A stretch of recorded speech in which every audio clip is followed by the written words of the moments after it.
we've taken you through the vegetable garden, but I'm going to take you through the rest of our garden and the trees that grow here in the Caribbean.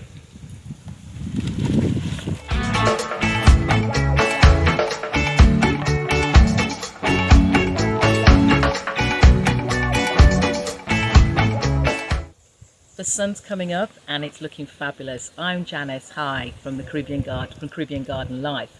I'm going to take you through some of the trees, well, all of the trees that we have growing in our garden, but just some of the trees that grow in the Caribbean. The first is coconuts. We have two types of coconuts right now. All we know them by is light green and dark green.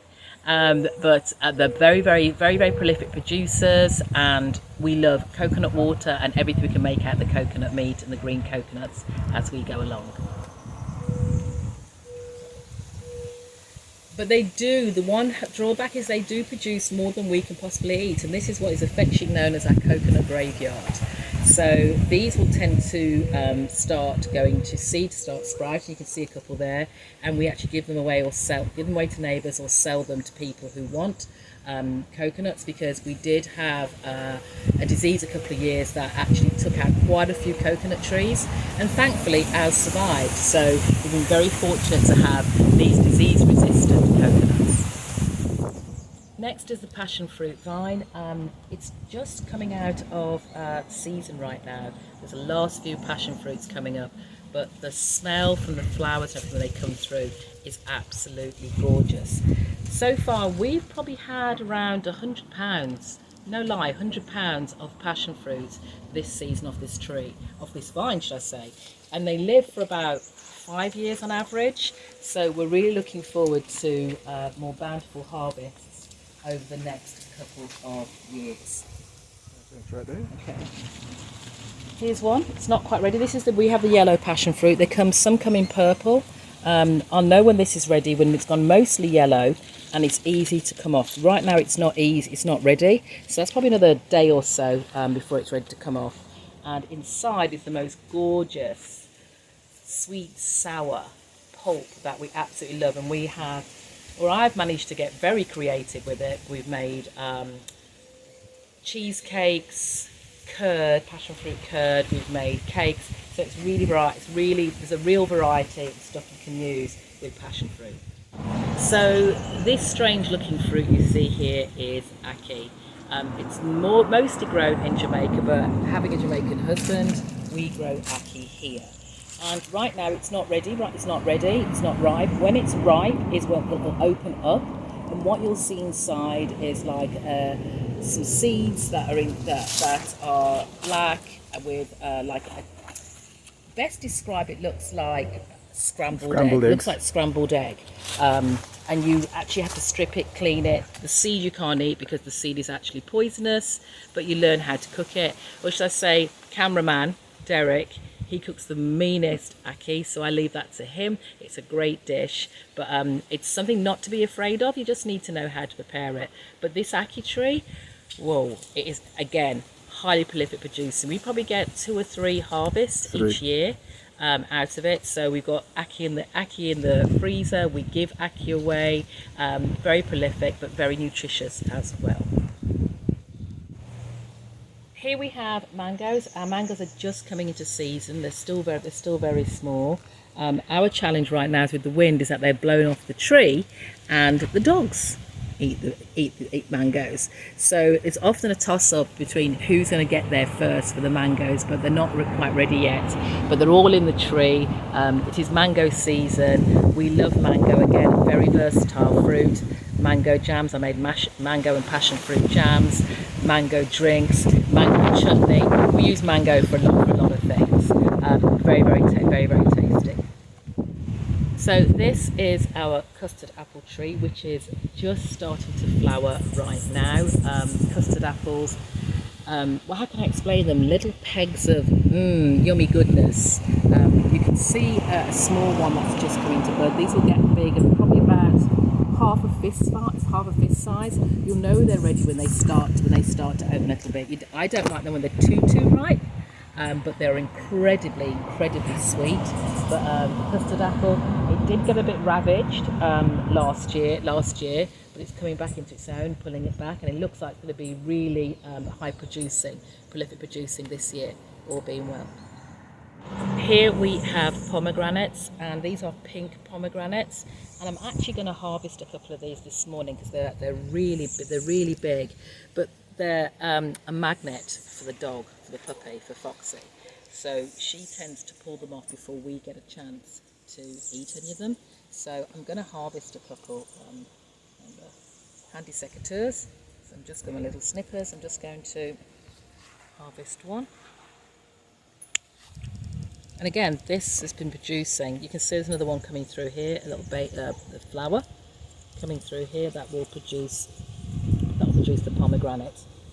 Take this big one up here too. Can't get into this. It's a bit awkward. There we go. Got that one. There's a couple of big ones down here too.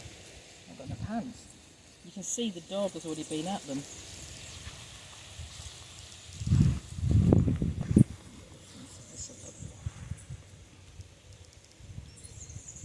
These are considered another superfruit, so we get a couple more with my hands.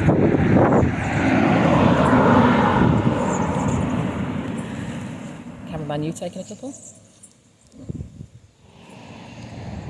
Whilst not a fruit tree, this Frangipani is just a lovely tree, beautiful flowers.